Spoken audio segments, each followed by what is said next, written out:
இந்த 2023 நீங்கள் நினச்சபடி சக்ஸஸ்ஃபுல்லாக போகல அப்படின்னா அதுக்கான 3 பொதுவான காரணங்கள் என்னவா இருக்கலான்றதான் இந்த வீடியோவில் பார்க்க போகிறோம். நம்ம என்னப்படி தான் வாழ்க்கை அமையும், நம்மளோட எதிர்பார்ப்புக்கு தான் நம்மளை சுற்றி இருக்கிற எல்லா நிகழ்வுகளும் நடக்கும் நம்ம சொல்கிறோம். ஆனால் நான் இந்த வருஷத்தை ஆரம்பிக்கும் போது ஒரு பெரிய முயற்சியோடைய தன்னம்பிக்கையோடு தான் ஆரம்பித்தேன்.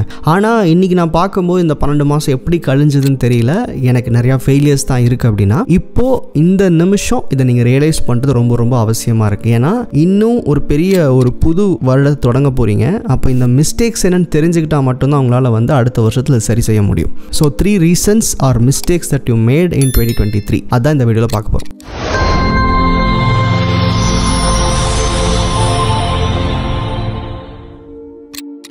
பொதுவாக என்னப்படி தான் நம்ம வாழ்க்கை இருக்குது அப்படின்னு புரிஞ்சுக்கிட்டா கூட ஏதோ ஒரு கால சூழல் இல்லை வந்து அடுத்த நபர் இல்லை எனக்கு ஏற்பட்டது எல்லாமே வந்து எனக்கு எதிர்மறையாக அமைஞ்சிருச்சுங்கிற மாதிரி வருஷம் நமக்கு ஏதாவது ஒரு காரணம் இருக்கும் நம்ம ரெசல்யூஷன்ஸையோ நம்ம கோல்ஸையோ நம்ம முடிக்காமல் இருக்கிறதுக்கு. ஸோ அப்போது ஒவ்வொரு வருஷமும் இதை ஏற்றுக்கிட்டு எல்லா பேப்பரையும் கிழிச்சிட்டு திரும்ப முதல்ல இருந்து நம்ம எழுத ஆரம்பிப்போம் இல்லையா? அந்த மாதிரியே 2024 அமைய வேணான்றதுக்காக தான் நம்ம இந்த வருஷம் எப்படி கடந்து வந்தோம். அப்போ நமக்கு சக்ஸஸ் நடக்கலை இல்லை நான் வந்து எதிர்பார்த்த அளவுக்கு என் லைஃப் மாறலை அப்படின்னா அதுக்கு என்ன காரணங்கள் இருக்கலாம் நம்ம யோசிக்கணும். இப்போது எடுத்து லிட்டலாக எழுதணும்னு வச்சுக்கோங்களேன், நான் என்னென்ன மிஸ்டேக்ஸ் பண்ணியிருக்கேன்றத ஒவ்வொரு மாதத்துக்கும் லிஸ்ட் போட்டுற முடியும். ஆனால் அந்த மிஸ்டேக்ஸ் நம்ம படித்து பார்க்கும்போது எனக்கு என்ன தோணும் அப்படின்னா இது நியாயம் தானே, இந்த சூழல் நான் என்ன பண்ணியிருக்க முடியுங்கிற மாதிரி நம்ம கான்ஷியஸ் எப்பவுமே நம்மளுடைய தவறுகளை டிஃபெண்ட் பண்ணும். அதாவது நம்ம செய்கிற தவறை நம்ம என்றைக்குமே ஏற்றுக்க மாட்டோம். அந்த அளவுக்கு கான்ஷியஸ் வந்து நம்மளுடைய சூழ்நிலையை வந்து நியாயப்படுத்த பார்க்கும். ஸோ அப்படி இல்லாமல் ரொம்ப பிளெயின் சைட்டாக நமக்கான இலக்குகள் ஒரு சைடில் வச்சுருக்கோம், அதை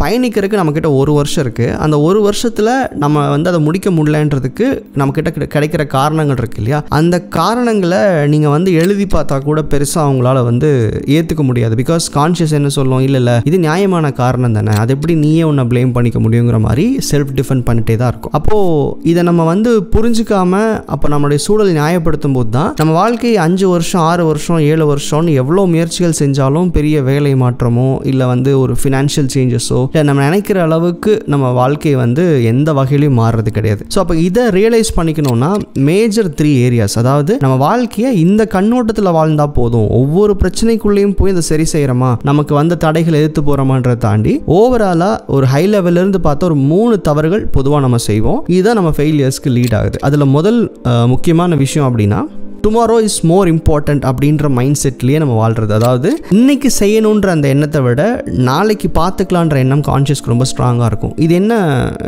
எப்பவுமே தள்ளி போடுறத பற்றி தான் பேசுகிறோம், ப்ரொகாஸ்டினேஷன் தான் கேட்டால் இது ரொம்ப சாதாரண விஷயம் எடுத்துகிட்டு போயிட முடியாது. உங்களோட கனவுகள் நீங்கள் எழுதியிருப்பீங்க இந்த வருஷ தொடக்கத்தில், கரெக்டாக அந்த கனவுகள் எடுத்து பார்க்கும்போது அவ்வளோ எக்ஸைட்டிங்காக இருக்குது. தொடர்ந்து ஒரு 3 நாள் 5 நாள் அதுக்காக நீங்கள் நிறையா சிந்திப்பீங்க. ஆனால் அந்த ஒரு டிசையர் வந்து டக்குன்னு காணாமல் போகுதுன்னா என்ன காரணம்னா கான்ஷியஸ்க்கு இன்னைக்கு இருக்கிற அந்த டு லிஸ்ட், வேலைக்கு போகணுமோ இல்லை வந்து ஃபேமிலியை பார்க்கணுமோ இல்லை நடக்கிற ஏதாவது ஒரு மன வருத்தமோ இல்லை எமோஷ்னல் ட்ராமாவோ அந்த இலக்கை கம்பேர் பண்ணும்போது நமக்கு ஒன்றும் பெருசு இல்லைல்ல, இதை இன்னைக்கு முடிச்சிருவோம், நீ சொல்கிற கோல் வந்து 1 வருஷம் டைம் இருக்குல்ல அப்படிங்கிற மாதிரி நம்மளை அந்த முயற்சியை தள்ளி போட வைக்கும். ஸோ என்றைக்குமே கவனிச்சிங்கன்னா உங்களுடைய அந்த விஷ்லிஸ்ட்லாம் பார்க்கும்போது இருக்கிற எக்ஸைட்மெண்ட் அந்த டேவை கேரி பண்ணும்போது இருக்காது. காரணம் என்ன அப்படின்னா அந்த இலக்கை விட அந்த ஆசையை விட அன்னைக்கு இருக்கிற சூழலுக்கு முக்கியத்துவம் அதிகமாக கொடுக்கணுன்ற அண்டர்ஸ்டாண்டிங் தான் எப்பவுமே கான்ஷியஸ்க்கு இருக்கும். ஸோ அப்போ டுமாரோ இஸ் மோர் இம்பார்ட்டன்ட் அப்படின்னா என்னன்னா நாளைக்கு நம்ம இதை பண்ண முடியும், இன்னைக்கு இருக்கிற பிரச்சனையை மட்டும் பார்ப்போங்கிற மாதிரி இந்த ப்ரொகாஸ்டினேஷன் வந்து பொதுவாக நமக்குள்ள எல்லாருக்குமே இருக்கும். ஸோ இது எப்படி நம்ம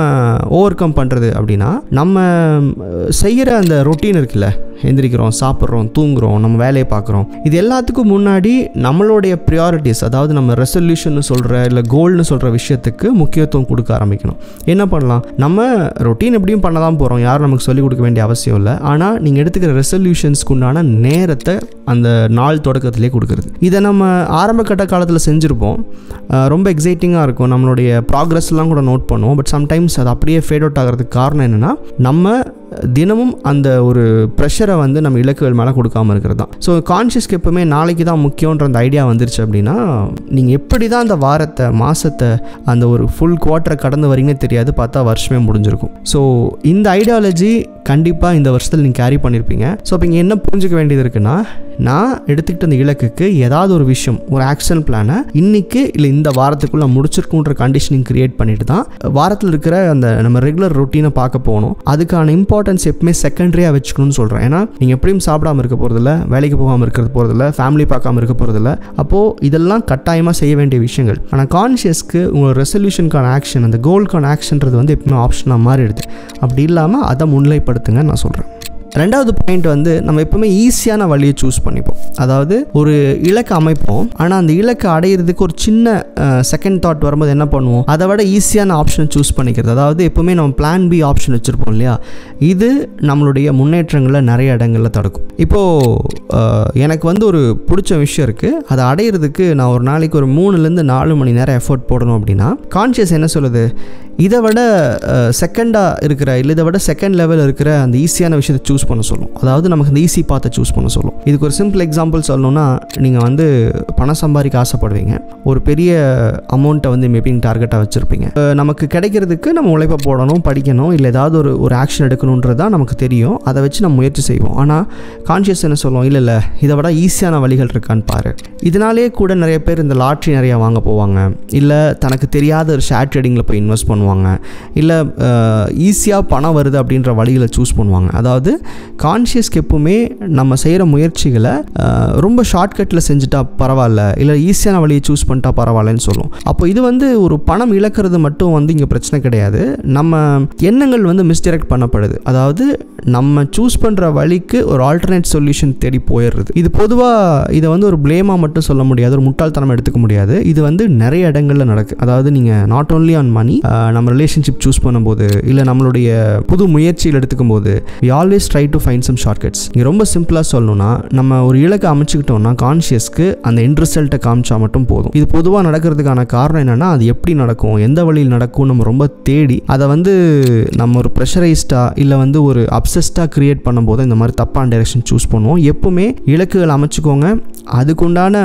ப்ராக்டிசஸை மட்டும் கான்ஷியஸ் பண்ணட்டும். மீதி இருக்கிற ஆக்ஷன்ஸை வந்து நீங்கள் ரொட்டீனில் கடந்து வரும்போது, அந்த சுச்சுவேஷனுக்குள்ளே போகும்போது கான்ஷியஸே காமிக்கும். ஸோ நம்ம இந்த பிளான் பி பிளான் சின்ற விஷயங்கள் வந்து எப்பவுமே நம்ம இலக்கை அமைச்சுக்கும் போது நம்மளே ஒரு வழி உருவாக்கிட்டு இருக்கக்கூடாது. அப்போது இது சம்டைம்ஸ் சக்ஸஸ் ஆகும், ஆனால் நம்ம வளர்ச்சி ரொம்ப ஸ்லோவாக இருக்கலாம். சம்டைம்ஸ் நம்ம அந்த வழியை சூஸ் பண்ணும்போது நிறையா ஃபெயிலியர்ஸ் பார்ப்போம். ஸோ இந்த வருஷம் நீங்கள் எடுத்துக்கிட்ட இலக்குகள்லேருந்து தவறி வேறு வழிகளில் போய் அங்கே நம்ம நினச்ச இடத்துக்கு போய் சேர முடியலன்னா இதுவும் ஒரு காரணமாக இருக்கும். இந்த தேர்ட் அண்ட் இந்த லாஸ்ட் விஷயம் வந்து நான் பொதுவாக கோச் பண்ணுற எல்லார்கிட்டையும் பார்க்குற ஒரு விஷயம், தனக்காக வாழாமல் இருக்கிறது. அதாவது உங்களுடைய இந்த வருடம் முழுக்க எடுத்துக்கிட்ட முயற்சிகள் நீங்கள் யோசிச்சு பாருங்கள், இலக்கை நோக்கி எடுத்துக்கிட்ட முயற்சிகள் யோசிச்சு பாருங்கள், அதுக்கான சிந்தனை அதுக்கான நேரத்தை நீங்கள் யோசிச்சு பார்த்தீங்கன்னா, நீங்கள் உங்களுக்காக சிந்திச்சதை விட இந்த உலகத்துக்காகவோ சொசைட்டிக்காகவோ இல்லை தேர்ட் பர்சனுக்காகவோ இல்லை உங்கள் வாழ்க்கைக்கு சம்மந்தம் இல்லாத ஒரு நிகழ்வுக்காகவோ அதிகம் சிந்திச்சிருப்பீங்க. இது எப்போ நடக்கும்னா நீங்கள் ஃபெயிலியர் ஆயிருந்தா. நான் சொல்கிற இந்த ஹோல் அண்டர்ஸ்டாண்டிங் எங்கே அப்படின்னா, நீங்கள் இந்த 2023 ஒரு சக்ஸஸ்ஃபுல் இயராக பார்க்கல அப்படின்னா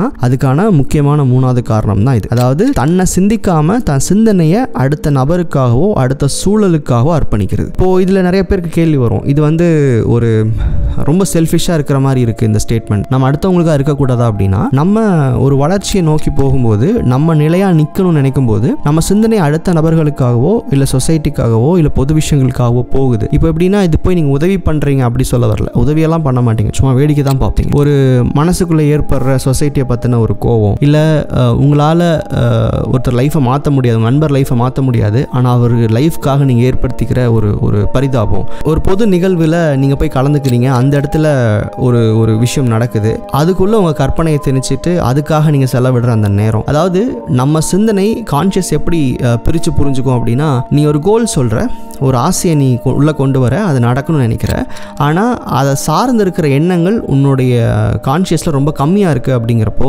கான்ஷியஸ் உங்களோட இந்த கோல்ன்ற ப்ரியாரிட்டி குறைக்க ஆரம்பிச்சிடும். அப்போது எனக்கு ஒரு ஆசை இருக்குது, தேவை இருக்குன்னா என்னுடைய சிந்தனை அதை சுற்றி இருக்கான்னு தான் இங்கே கான்ஷியஸ் பார்க்கும். அப்படி இல்லைங்கிறப்ப தான் லைஃப் டீவியேட் ஆகுது. இங்கே ஒரு விஷயம் புரிஞ்சுக்கணும், இங்கே நெகட்டிவாக நடக்குது பாசிட்டிவாக நடக்குது அதனால் லைஃப் மாறி மாறி இருக்குன்னு நினச்சிப்பீங்க. உண்மை அது கிடையாது. நெகட்டிவோ பாசிட்டிவோ கான்ஷியஸ்க்கு வந்து உங்களோட ப்ரியாரிட்டி உங்கள் வாழ்க்கையின் மேலே எவ்வளோ தூரம் இருக்குது, நீங்கள் எவ்வளோ தூரம் அதை பற்றி சிந்திக்கிறீங்க, அதுக்கான முயற்சிகள் செய்கிறீங்கன்னு பார்க்கும். ஸோ எப்பவுமே இந்த விஷயம் ரொம்ப முக்கியமாக புரிஞ்சுக்கணும். நம்ம வளரும்போது அடுத்த நபர்கள் மேலே இருக்கிற சிந்தனை இல்லை அடுத்த சூழலுக்கு மேலே இருக்கிற சிந்தனைகளை நம்மளை நோக்கி திருப்பிக்கிறது தான் வந்து சக்ஸஸ்ஃபுல்லாக சீக்கிரமாக நம்ம நினச்ச இடத்துக்கு போகிறதுக்கு உண்டான ஒரு வழி உருவாக்கும். இது நீங்கள் அந்த சூழலிருந்து இப்போ நிறைய விஷயங்களை ஜெயிச்சிருப்பீங்க பாஸ்ட்டில். அதாவது ஒரு 3 மாதம் இல்லை 2 மாதம் உங்களுடைய ஃபோக்கஸ் ஒரு தொழில் மேலேயோ ஒரு தேவையின் மேலே இருந்திருக்கும். நல்லா கவனிச்சு பாருங்கள், அதில் கண்டிப்பாக சக்ஸஸ் ஆகிருப்பீங்க. அப்போ இன்றைக்கி டிலே ஆகிற விஷயங்கள் எடுத்து பார்த்தீங்கன்னா எல்லாமே வந்து உங்களுடைய எண்ணம் வந்து உங்கள் தேவை மேலே இல்லாமல் இருக்குன்றது மட்டும்தான். ஸோ இந்த பாயிண்ட் வந்து ரொம்ப ஜென்ரிக்காக இருந்தால் கூட